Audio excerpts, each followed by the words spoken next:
Warahmatullahi wabarakatuh. Alhamdulillahirabbil alamin.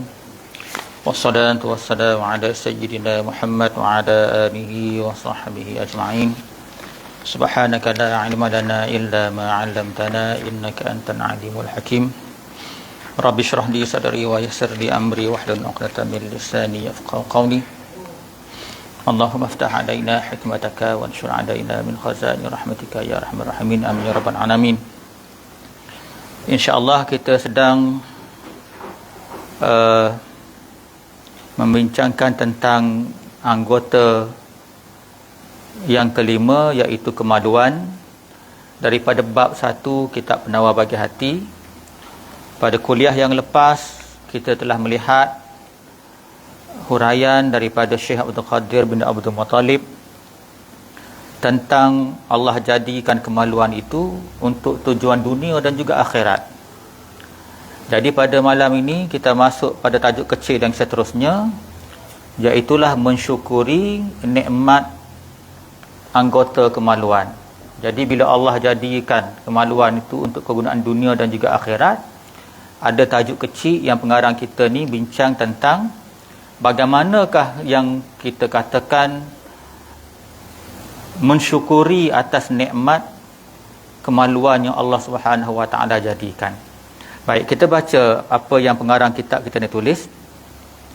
Dia kata mensyukuri anggota ini ialah dengan memelihara daripada yang diharamkan, seperti zina, liwat dan mengeluarkan mani selain daripada tangan isterinya dan jarinya, dan memelihara daripada yang syubhah, seperti jima' pada pernikahan yang batal jika ia bertaklid pada pihak yang berkata dengan sah nikah itu, dan jika tiada, nescaya ia haram kerana bukan syubhah.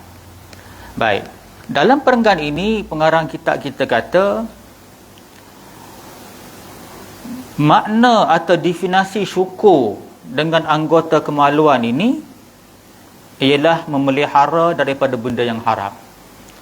Jadi tidak ada makna satu orang tu kata dia bersyukur, dia terima kasih pada Allah atas nikmat yang Allah bagi, dia buat kenduri kesyukuran, dia panggil orang makan, dia buat gula daging, cicah roti, semua tu tak jadi apa kalaulah perbuatan dia tidak meninggalkan benda yang diharamkan oleh anggota kemaluan. Baik, dikata di sini contoh-contoh yang diharamkan, yang diharamkan oleh anggota kemaluan itu, yang pertamanya zina, yang keduanya liwat. Zina tu kita faham dah. Liwat ni ialah ikut belakang, buat ikut belakang. Dan ketiganya mengeluarkan mani selain daripada tangan isterinya, mengeluarkan mani dengan selain daripada tangan isterinya dan jarinya, termasuk benda yang haram.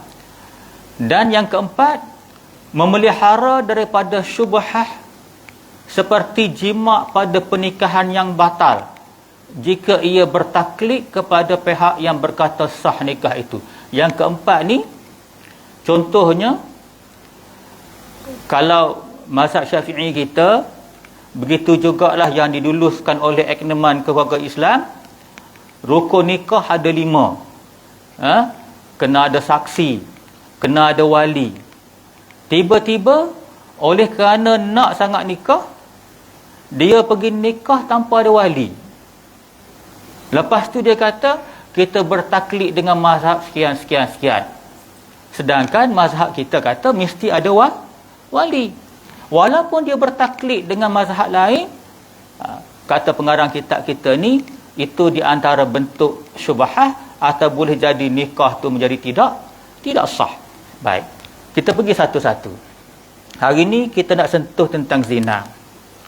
Para hadirin sekalian, abang-abang, kakak-kakak, tuan-tuan, puan-puan semua, zina ni benda besar. Zina ni benda besar.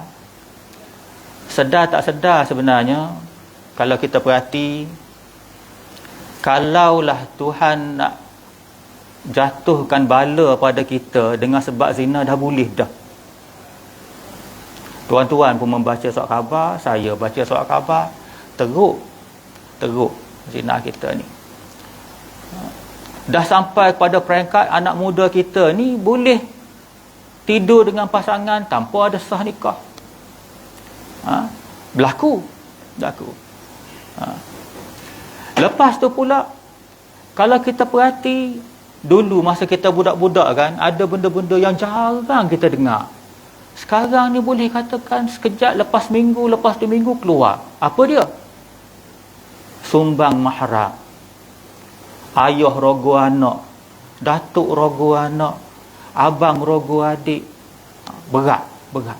Hak paling memalukan, ustaz buat kerja dengan anak murid lelaki. Allahu Rabbi. Jadi kalau kita renung tuan-tuan, kalau Allah nak turun bala tu boleh dah. Lepas tu pula kalau kita perhati, zaman sekarang ni sebab-sebab nak membawa kepada benda tu banyak sangat. Antara benda besarnya internet. Dulu masa kita budak-budak kan, ni abang-abang yang sama peringkat dengan saya kan, masa kita budak-budak dulu, mana kita nak tengok benda-benda yang ngarut kan, kecuali orang yang memang kaki jahat, dia jumpalah buku-buku tu kan. Sekarang ni silap-silap cucu kita yang tak sampai 7 tahun pun dah tengok silap-silap. Sebab macam cucu saya 4 tahun tengok dah guna dah handphone. Bukan dia nak tengok pun, kalau benda termasuk kan, boleh jadi. Jadi sebab tu banyak. Jadi oleh kerana itu, bila kita nak baca bab zina ni, saya akan baca dalil-dalil, keterangan-keterangan supaya kita renung balik. Kita kena rasa rusing dan susah hati juga. Takut-takut betul Allah turun bala dengan sebab benda ni. Dengan sebab benda ni. Baik. Pasal zina ni banyak sekali dalil-dalil yang kita boleh baca untuk ambil iktibar. Nombor 1, saya nak baca dalil berkaitan dengan hukum dunia yang Allah tentukan, yang Allah tetap. Okey, yang kita pernah dengar apa dia?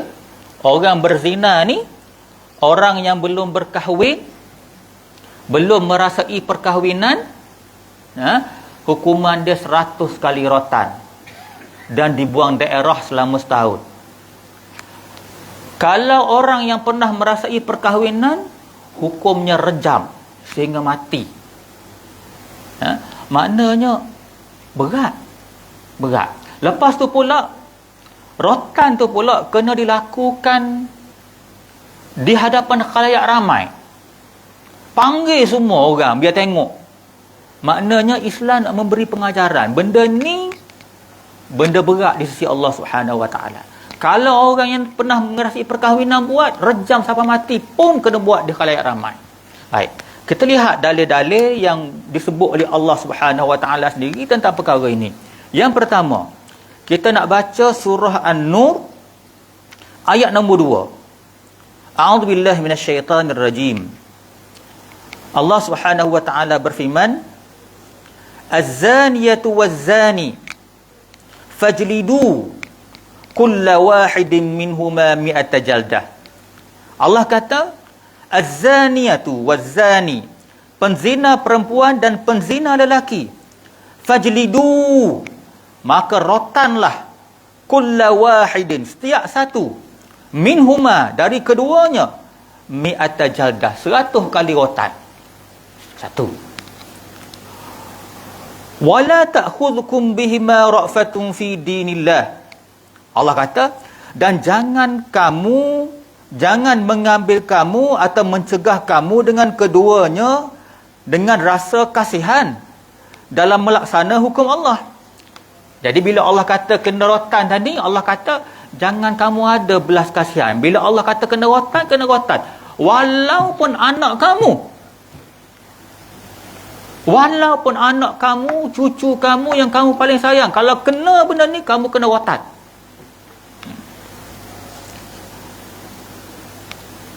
In kuntum tu'minuna billahi wal yaumil akhir. Jika kamu beriman kepada Allah dan hari akhirat. Allah kata kalau kamu beriman pada aku dan hari akhirat, kamu kena buat benda ni. Kemudian Allah sambung lagi. Wa yashhad azabahuma ta'ifatum minal mu'minin. Dan hendaklah menyaksikan, yakni pelaksanaan hukum itu, keduanya sekumpulan dari orang-orang yang beriman. Ini yang pertama. Baik. Jelas kan? Cumanya saya nak sebut, bila Allah bagi arahan yang macam ni, kita kena buat. Kita kena cari jalan supaya benda ni berlaku. Tu je cara dia untuk menghentikan maksiat zina atas muka bumi. Kena buat ikut yang Allah suruh. Tu dalil yang pertama. Dalil yang kedua. Dalil yang kedua ni ialah hadis Nabi Muhammad sallallahu alaihi wasallam dari Ubadah bin Samit. Hadis sahih riwayat Muslim. Nombor 3200. Qala, sabda Nabi sallallahu alaihi wasallam, "Khudhu anni." Ambillah daripada aku. Maksudnya Nabi suruh ambil ajaran atau hukum yang dia nak sebut. Apa dia? Nabi kata, faqad ja'alallahu lahunna, dan telah menetapkan Allah bagi keduanya. Maknanya ni dia bercakap tentang pesalah zina, sama ada lelaki atau perempuan, sama ada lelaki atau perempuan. Itu sebab Nabi kata faqad ja'alallahu lahunna, maka telah menetapkan Allah bagi keduanya, pada lelaki dan perempuan tadi,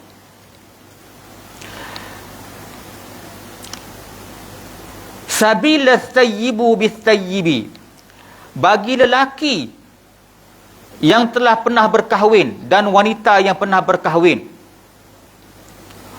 wal kibru bil kibri, dan lelaki jejaka dan perempuan dara. Kemudian Nabi sambung lagi, as-sayyibu jaladu mi'atin summa rajmun bil hijarah. Yang berkahwin, baik, saya nak sebut sebelum saya baca kat sini, sebenarnya hadis yang berkaitan dengan rejam dan dera ni banyak. Kalau tuan-tuan dengar mungkin agak berbeza, itu mungkin keterangan daripada satu hadis. Ulama bila dia buat hukum tu, dia bukan tengok satu hadis, dia tengok semua hadis-hadis yang berkaitan. Kalau misal kata nampak berbeza sedikit, kemungkinan besar ada sebab-sebab kenapa dia berbeza. Jadi saya tak naklah bincang bab fiqh dalam hal ini. Baik. Nabi kata di sini, yang berkahwin dera 100 kali, kemudian rejam dengan batu. Maknanya dalam hadis ni sebut dua. Dalam hadis ni, kalau ikut mazhab Syafi'i kita, yang telah berkahwin rejam saja kan. Dalam hadis ni sebut rotan 100 kali, kemudian rejam dengan batu. Kemudian hadis ni bersambung, wal kibru jaladu mi'atin summa nafsu sana. Sedangkan yang belum berkahwin dera 100 kali, kemudian diasingkan selama setahun. Hadis sahih riwayat Muslim, nombor 3200. Baik. Tadi mula-mula kita baca ayat Quran disebut pasal rotan, dilakukan di hadapan khalayak ramai. Yang ni pula hadis ni menjelaskan lebih detail untuk yang telah berkahwin. Kalau mengikut hadis ini, kena dua, rotan dan juga rejam. Yang belum berkahwin hanya rotan dan dibuang daerah. Baik. Berdasar pada hadis ini ada huraian dia. Jadi huraian dia ni, saya membaca huraian daripada Imam An-Nawawi yang disebut di dalam kitabnya Al-Minhaj Syarah Muslim. Okey, bila saya kata macam tu, saya nak bagi tahu dan nak bagi petunjuk pada kawan-kawan, bila kita baca hadis, kita tak boleh ambil terus daripada hadis berkenaan, terutamanya hadis-hadis berkenaan dengan hukum, kita kena rujuk ulama-ulama yang mujtahid yang membuat analisa hadis-hadis secara keseluruhan. Maka ini penjelasan daripada An-Nawawi. Kata An-Nawawi, ulama berbeza pendapat. Ulama berbeza pendapat. Pendapat tentang apa? Tentang hukuman pada orang yang telah berkahwin. Pendapat yang menyatakan kedua-dua sekali, makna kena rotan dan juga kena rejam, ialah pendapat daripada sahabat Nabi yang bernama Ali bin Abi Talib. Yang pertama. Yang keduanya, seorang ulama terkenal di zaman tabi'in, iaitu Hasan al-Basri. Dan juga termasuk ulama fiqh yang terkenal, iaitulah Ishaq bin Rawahih, Daud Zahiri, dan sebahagian daripada Syafi'iyah. Maknanya ada berlaku khilaf ulama. Sementara majoriti ulama berkata untuk yang telah berkahwin hanya rejam. Baik. Jadi poin dia di sini ialah hukuman dia rotan dan rejam. Satu. Seterusnya, saya nak baca beberapa keterangan, beberapa hadis tentang teruknya zina ni. Teruk sangat zina.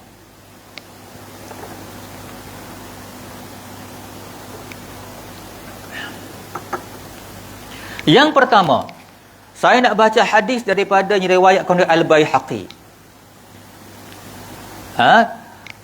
Riwayat oleh Al-Baihaqi daripada Abu Hurairah. Hadis ini berlaku ketika peristiwa Isra' dan Mi'raj.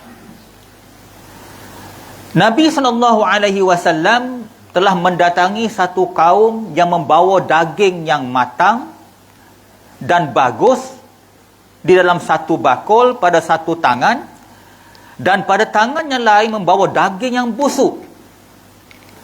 Mereka memakan daging yang busuk dan meninggalkan daging yang baik. Ni Nabi tengok masa Isra' dan Mi'raj. Ada satu kaum tu, satu tangan, satu bakul ada daging yang bagus, sebelah lagi daging yang dah busuk, dah tak boleh makan dah, bau dia busuk. Kemudian Nabi kata, mereka ni makan daging yang busuk dan meninggalkan daging yang baik. Kemudian baginda SAW bertanya, wahai Jibril, siapakah mereka itu? Orang yang ada daging baik tapi makan daging yang busuk. Maka Jibril menjawab, mereka adalah lelaki daripada kaummu yang mempunyai isteri yang halal namun masih mendatangi wanita yang haram. Satu. Maknanya Nabi tahu dah, umat di akhir zaman ada satu golongan, ada isteri, pergi cari lagi yang haram. Satu. Kemudian hadis seterusnya, hadis ni saya petik daripada kitab Al-Kabair yang disusun oleh Imam Az-Zahabi. Hadis ini diriwayatkan oleh Bukhari, hadis sahih daripada Samurah bin Jundub. Baik. Cerita ni kisah Nabi Muhammad SAW bermimpi. Ketika kedatangan malaikat Jibril dan malaikat Mikail. Nabi mimpi ni. Nabi mimpi dia didatangi malaikat Jibril dan Mikail. Nabi SAW bersabda, kami berangkat lalu sampai kepada dapur api. Sampai kepada dapur api yang sebelah atas dia sempit, sedangkan di bawah dia luas. Maknanya satu dapur besar, atas dia macam buyur, kecil, bawah dia besar. Di dalamnya, kata Rasulullah SAW, terdapat suara hiruk pikuk. Dalam dapur tu, yang kata macam buyung tu ibarat saya, kan? Sebab bahagian atas kecil, bawah tu besar, kan? Hiruk pikuk.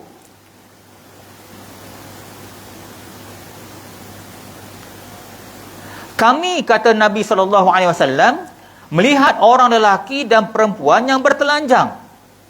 Sedangkan dari bawah mereka terdapat nyalaan api. Maka tiba-tiba dari nyalaan api yang luar biasa panas itu, terdengar teriakan-teriakan.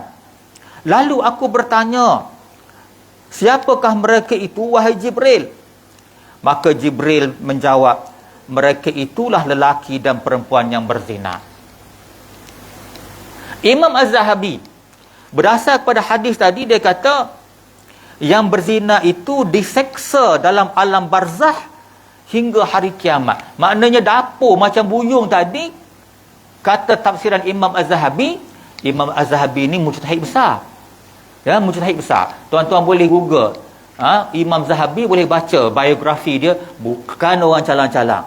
Ya, dia karang antara kitab besar dia, Syiar A'lam An-Nubala, tak salah saya dekat dengan 30 jilid. Bukan orang sebarangan. Ya. Dia kata Imam Zahabi, yang berzina itu diseksa dalam alam barzah hingga hari kiamat. Maknanya hadis tadi duk cerita orang yang berzina alam barzah kena dah, tuan-tuan. Masuk kubur kena dah. Allahu Rabbi. Satu lagi. Sebenarnya banyak.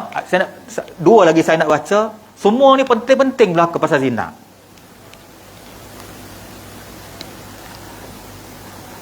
Yang ni hadis Nabi SAW yang diriwayatkan oleh Abu Daud, At-Tirmizi dan Imam Al-Hakim. Juga ditulis, dipetik oleh Imam Az-Zahabi dalam kitab dia Al-Kabair. Dia kata Nabi SAW, jika seseorang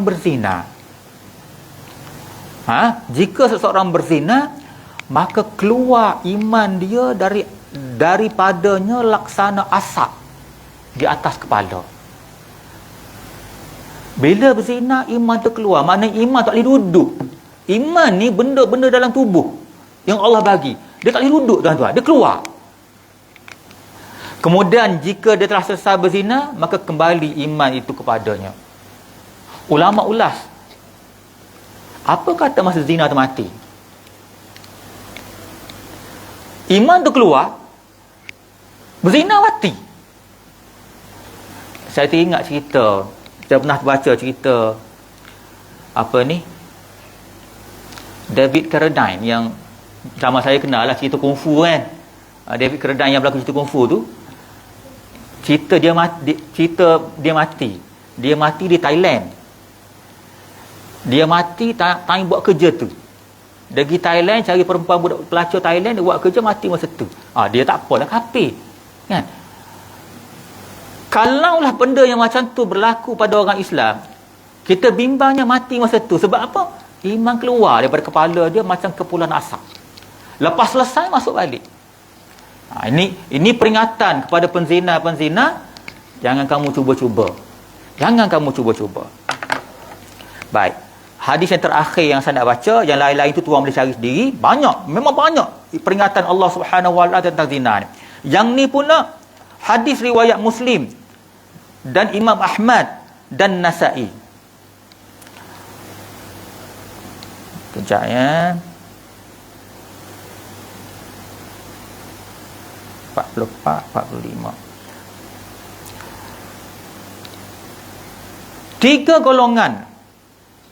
Tiga golongan yang Allah tidak akan berbicara dengan mereka pada hari kiamat. Okey. Kalau Allah tak nak berbicara dengan kita pada hari kiamat, teruk dah kita, tuan-tuan. Teruk, tuan-tuan. Sebab kita hari kiamat, tuan-tuan, tak ada makhluk yang ada kekuatan walaupun sebesar zarrah. Masuk saja seseorang itu di padang mahsyar, dibangkitkan saja, seorang pun tak boleh angkat muka melainkan Allah bagi izin. Tak boleh melangkah walaupun selangkah, walaupun Allah, kalau Allah tak izin. Mana teruknya manusia ketika itu. Jadi dalam keadaan semua makhluk termasuk manusia ketika itu, semua makhluk mengharapkan belas kasihan Allah, tiba-tiba Allah tak nak cakap. Apa jadi? Teruk kan? Memang teruk gila lah, tuan-tuan. Teruk gila-gila. Samalah seorang,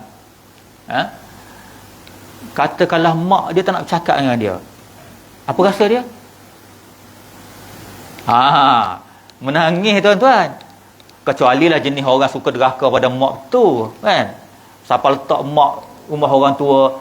Tapi pada peringkat orang biasa macam kita ni, kalau mak tak nak cakap dengan kita, teruk kita, tuan-tuan. Tidur tak lena, kan? Tidur tak lena. Tapi ni Allah, tuan-tuan. Allah. Baik. Siapa 3 golongan yang Allah tak nak bercakap dengan dia ni? Pada hari kiamat, ketika mana semua orang mengharapkan belas kasihan Allah. Sebab masuk saja hari kiamat dia pada mahsyar, tunjuk belaka dengan kawah neraka, tunjuk semua. Manusia mana tak rasa gerun? Ya? Dah boleh rasa dah panas tu macam mana, dah boleh nampak dah bentuk penyeksaan macam mana, kan? Teruknya. Baik. Allah kata, Nabi kata, Allah tidak akan berbicara pada mereka pada kiamat dan tidak akan melihat mereka. Serta tidak akan ditanya sebagai orang suci dan baginya akan mendapat seksaan yang pedih. Okey, yang pertama, kata Nabi, orang tua yang berzina. Allahu Akbar. Jadi Nabi sebut maksudnya adalah umur tua dah, ya? Cucu berkahwin dah, masih buat perangai. Ada, tuan-tuan. Ni memang teruk lah. Umur 70, 80, memang tak sedar diri sungguh, ha? Padahal Allah bagi umur subsidi tu, kena sedarlah kedudukan dia tu. Jadi kalau misal kata orang tua umur 70, 80 masih tengok filem lucah, memang teruk gila lah. Memang teruk sangat-sangat. Kedua, kata Nabi SAW, seorang raja yang pendusta. Tapi itu bukan subjek kita hari ni lah. Subjek kita penzina. Dan ketiganya, orang melarat, orang susah tapi sombong. Dia susah, nak makan tak boleh, tapi bila orang ajar kebenaran tak nak dengar. Jadi 3 golongan. Baik. Maknanya, tuan-tuan, lepas kita baca yang pertama, hukum di dunia, kena rotan, kena rejam, di akhirat pula dijanji azab yang pedih. Memang teruk. Sehingga kan Imam Az-Zahabi menyenaraikan zina ni sebagai dosa besar. Tuan-tuan buka kitab Al-Kabair, salah satu dosa besarnya ialah berzina. Baik. Jadi nak menunjukkan tanda kesyukuran kita terhadap anugerah Allah Subhanahu Wa Taala pada kita, yang kemaluan tadi yang sepatut kita boleh guna untuk dunia, boleh guna untuk akhirat, ialah dengan cara meninggalkan benda yang haram. Itu yang pertama. Masih lagi bab zina. Tadi itu cerita zina betul. Ada satu ayat yang saya rasa perlu baca juga.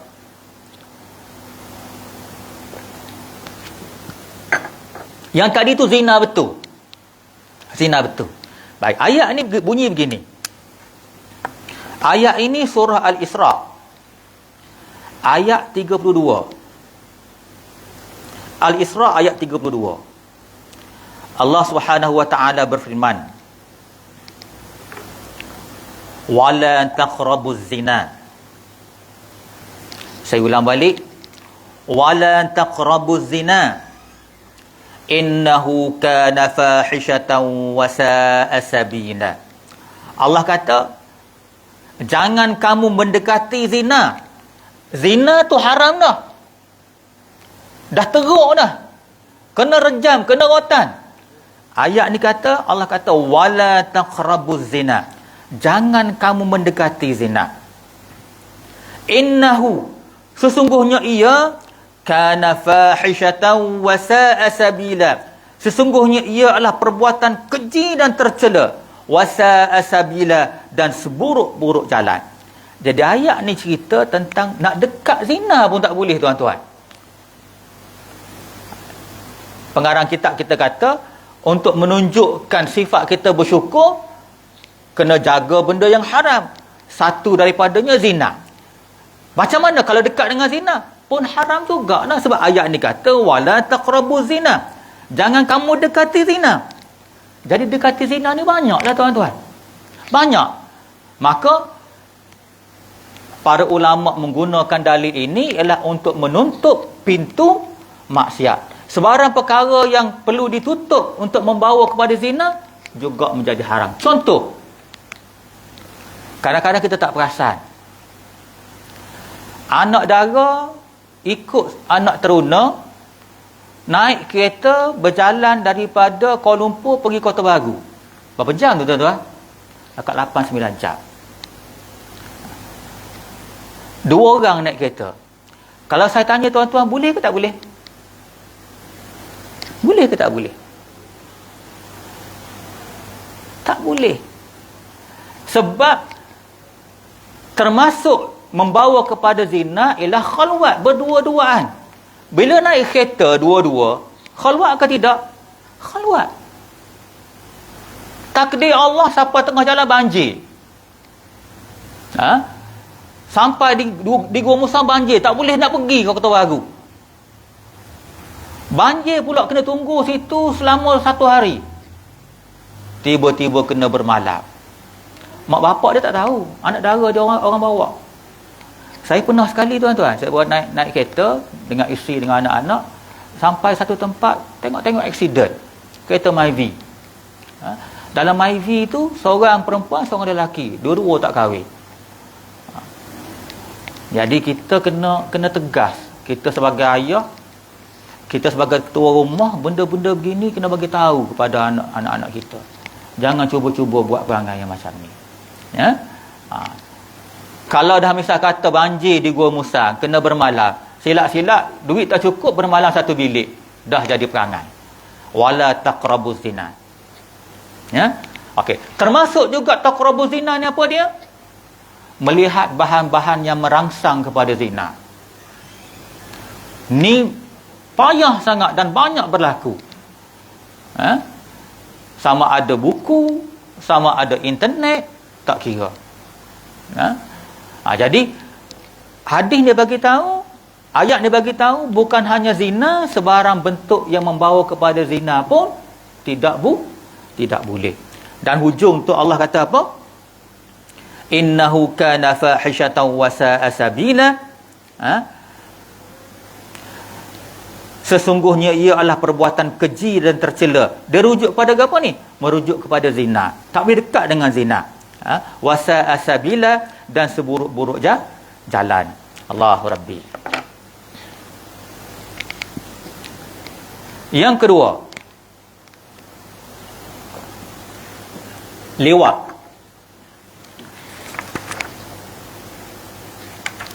Saya petik satu daripada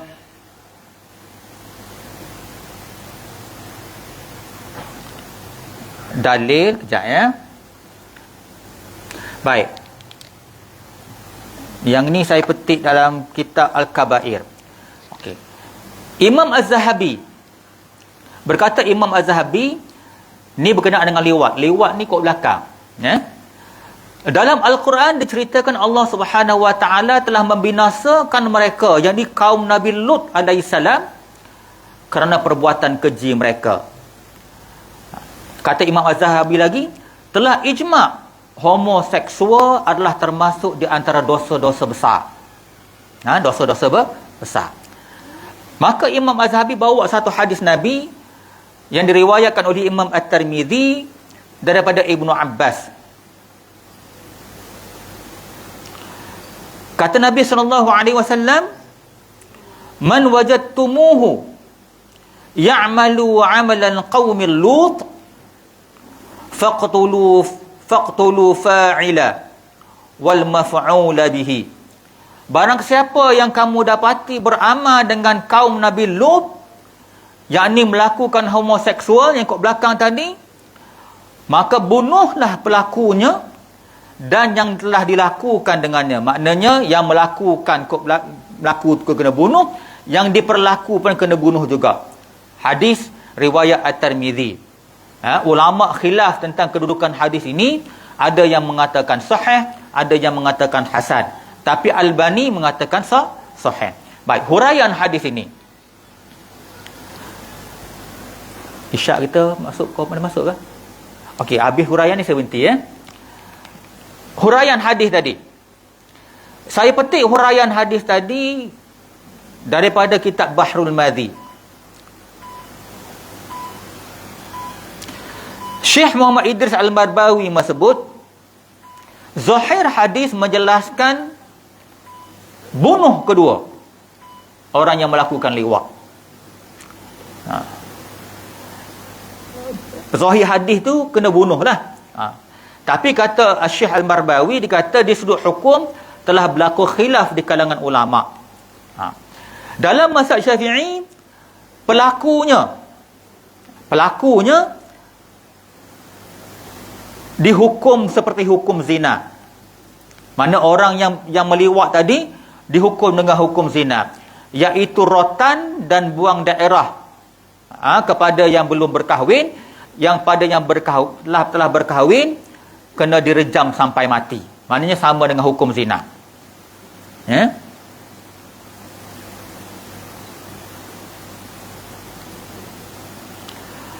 Pada yang telah yang diliwat tadi, bukan yang meliwat, yang diliwat, dalam mazhab Syafi'i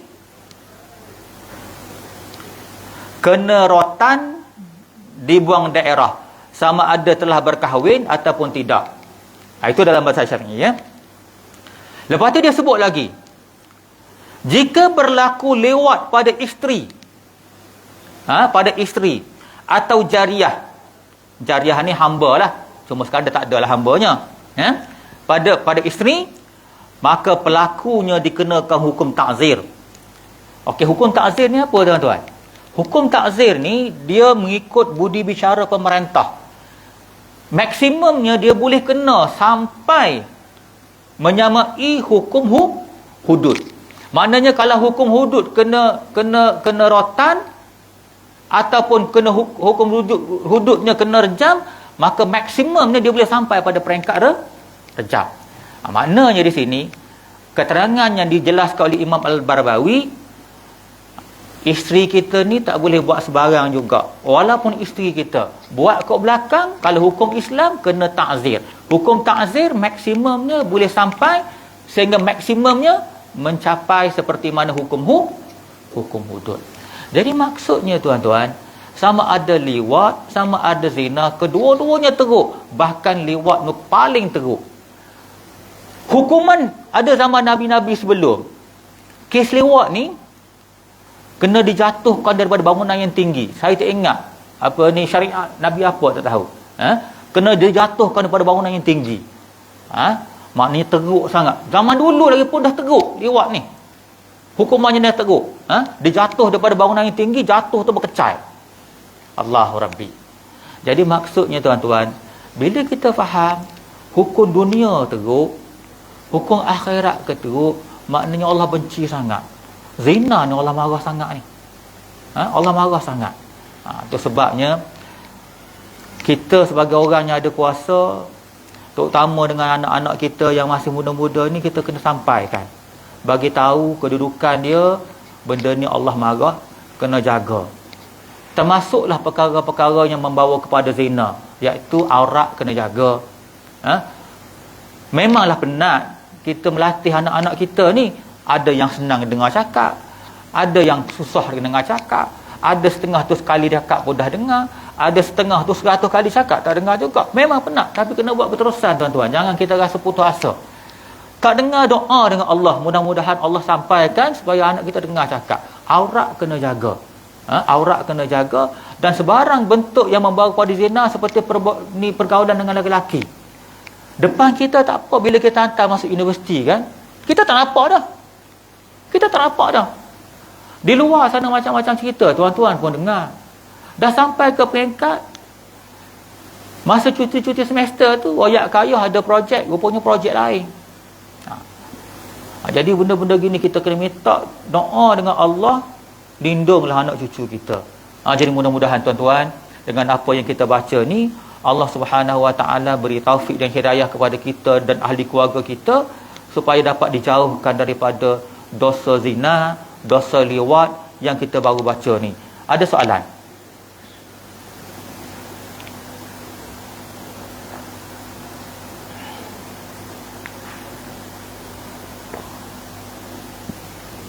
InsyaAllah pada kuliah akan datang kita akan sentuh tentang mengeluarkan mani dengan sengaja, dan disebut di sini ialah nikah yang bertaklid dengan mazhab lain, yang ikut mazhab kita tidak sah. Ada. Ya, aku qouli hadza wa astaghfirullahal azim li wa lakum, wassalamualaikum warahmatullahi wabarakatuh. Ada soalan? Boleh. Ada soalan ke? Bagi peluang satu tutup dah majlis. tak apa.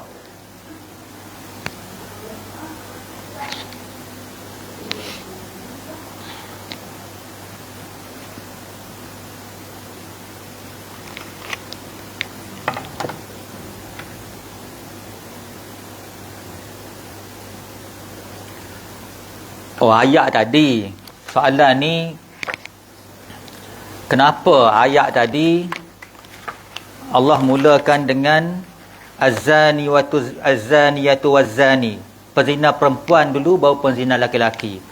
Ni dihuraikan oleh ulama tafsir, sebabnya antaranya zina ni disebabkan oleh perempuan dulu. Perempuan yang mulakan. Kalau perempuan tak selok betih, lelaki tak berasa serang. Betul? Jadi perempuan kena jaga dulu. Kalau perempuan tak tunjuk buka badan dia dalam TV walaupun untuk iklan, lelaki tak rasa seronok. Kan? Jadi oleh sebab itu hikmah dia disebut oleh ulama tafsir. Tak salah saya, tuan-tuan boleh tengok dalam tafsir Ibnu Katsir pun, hikmah dia kenapa Allah sebut az-zaniyatu waz-zani, penzina perempuan, baru sebut penzina lelaki. Disebabkan yang mencetuskan spark the plug tu perempuan. Boleh ya? Jadi kita sudahi dengan tasbih kifarah dan suratul asr. Subhanakallahumma hamdika asyhadu an la ilaha illa anta wa astaghfiruka wa atubu ilaik. Wal 'asri innal insana